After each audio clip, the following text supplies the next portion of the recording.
जो टॉपिक बहुत इंपॉर्टेंट होने वाला है और जो बोर्ड में ज्यादातर मालूम किया जाता है। आज का टॉपिक ये है कि गॉस की प्रमेय की सहायता से अनंत लंबाई के एक समान आवेश से सीधे तार के निकट वैद्युत क्षेत्र की तीव्रता के लिए व्यंजक प्राप्त कीजिए। तो हमें वैद्युत क्षेत्र की तीव्रता ज्ञात करनी है और गॉस की प्रमेय की सहायता से करनी है। कोई अनंत लंबाई का एक तार है, तो तार पर जो उपस्थित आवेश होता है वो एक रूप से फैला हुआ होता है। तो सबसे पहले इसके लिए हमें रेखीय आवेश घनत्व की जानकारी लेनी होगी।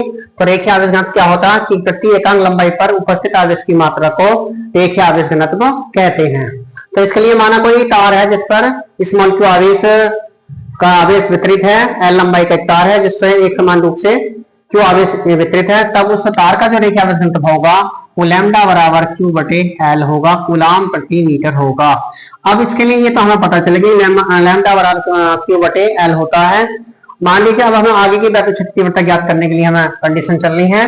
तो इसके लिए है माना एल लंबाई का एक तार, माना या वैसे भी लिख सकते हैं माना एक धन आवेशित तार जिसकी लंबाई एल है और जिसका रेखीय आवेश घनत्व लैम्डा कूलाम प्रति मीटर है। तार से आर दूरी पर एक बिंदु पी है जिस पर वैद्युत क्षेत्र की तीव्रता ज्ञात करनी है। इसके लिए हम क्या करेंगे, एल लंबाई का एक बेलनाकार गॉसियन पृष्ठ के खींचते हैं और जिसके प्रत्येक बिंदु पर वैद्युत क्षेत्र की तीव्रता समान होगी। और इसमें एक क्षेत्र लंबे डीए के लिए हमारा वैद्युत क्षेत्र की तीव्रता ई और डीए वेक्टर एक समान रूप से इनकी दिशा डायरेक्शन एक ही होगी।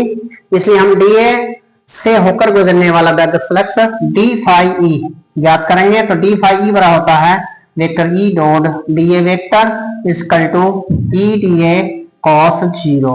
कॉस जीरो की वैल्यू होती है एक, तो ये हो जाएगा ई डीए। अब निकालेंगे संपूर्ण पृष्ठ से, जो संपूर्ण गॉसियन पृष्ठ है उससे गुजरने वाला वैद्युत फ्लक्स निकालेंगे। जैसे इसमें डायग्राम में दिखाया गया है, एल लंबाई का एक गॉसियन बेलनाकार गॉसियन पृष्ठ है और इससे आर दूरी पर एक बिंदु पी है।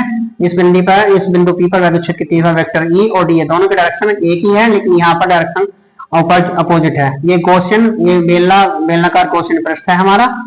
जो अब इसमें क्या करना है, इसमें इस पृष्ठ के प्रत्येक बिंदु पर जो होगी वैद्युत क्षेत्र की तीव्रता वो समान होगी और हम जो है संपूर्ण पृष्ठ से गुजरने वाला वैद्युत फ्लक्स वो निकालेंगे फाई। फाई बराबर इंटीग्रेशन वेक्टर, हमारे पास जो इंटीग्रेशन होगा integration vector E dot D A vector और ये बराबर हो जाएगा इंटीग्रेशन ई डी ए के बराबर और यहाँ से ई बाहर होगा, इंटीग्रेशन हो जाएगा डी ए। अब हेयर यहाँ पर जो हमारे पास है हेयर इंटीग्रेशन डी ए बराबर होगा आपका 2 पाई आर एल के बराबर।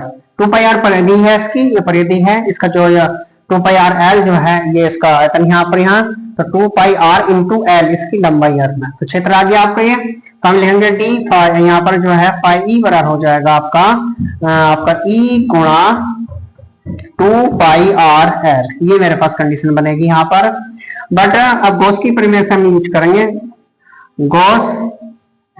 Gauss law from Gauss law यानी गॉस की प्रमेय का जिसे गॉस के नियम का लागू करेंगे यहाँ पर। तो फाई ई बराबर जो होता है वो क्यू बटे एप्सिलॉन नॉट होता है।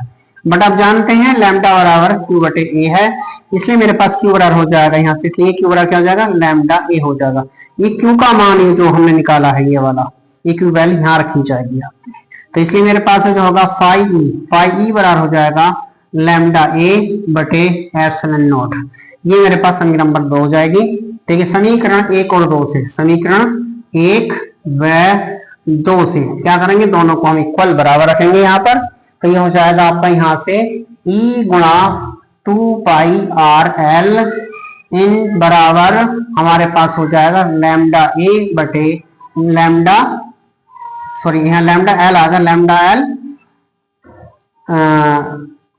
लैम्डा एल और ये हो जाएगा हमारे पास लैम्डा एल बटे एप्सिलॉन नॉट। अब हमने दोनों को बराबर रख दिया, लेकिन मिस्टेक हुई थोड़ी सी यहाँ पर, जहाँ क्योंकि लैम्डा बराबर होता है क्यू बटे एल होता है यहाँ पर। तो क्यू बराबर हो जाएगा लैम्डा एल और यहाँ फाई बराबर हो जाएगा लैम्डा एल बटे एप्सिलॉन नॉट। तो समीकरण 1 2 की तुलना करेंगे, हमें दोनों को बराबर रख देंगे यहाँ से। तो इस वाले एल से ये वाला एल कैंसिल हो जाएगा, ये इसके पूरे बटे में चला जाएगा यहाँ पर। तो ये हो जाएगा आपका यहाँ पर ई बराबर हमारे पास लैम्डा बटे क्या हो जाएगा 2 pi epsilon naught into r, newton प्रति कूलम। यहाँ पर ये हमारा आर्टिकल पूरा होता है। ज्यादा करें आप यहाँ से तो ई बराबर हो जाएगा आपका यहाँ से 2 लैम्डा बटे 4 pi epsilon naught into r, और इसको हम लिख सकते हैं यहाँ पर बराबर 1/4 पाई एप्सिलॉन नॉट 2 लैम्डा बटे आर न्यूटन प्रति कूलम। क्योंकि ये जो है हमें ज्यादातर आंकी प्रश्न में सोल्व करने के लिए इसकी जरूरत पड़ती है हमारे पास यहाँ पर। तो ये आर्टिकल यहाँ पर कंप्लीट हुआ आपका। ऐसा ही कोई भी कंडीशन हो तो आप यहाँ पर कर सकते हैं। यहाँ पर ही आज का टॉपिक यहाँ पर खत्म हुआ, और हमारे चैनल को सब्सक्राइब करें ज्यादा से ज्यादा। ये आपसे गुजारिश, धन्यवाद।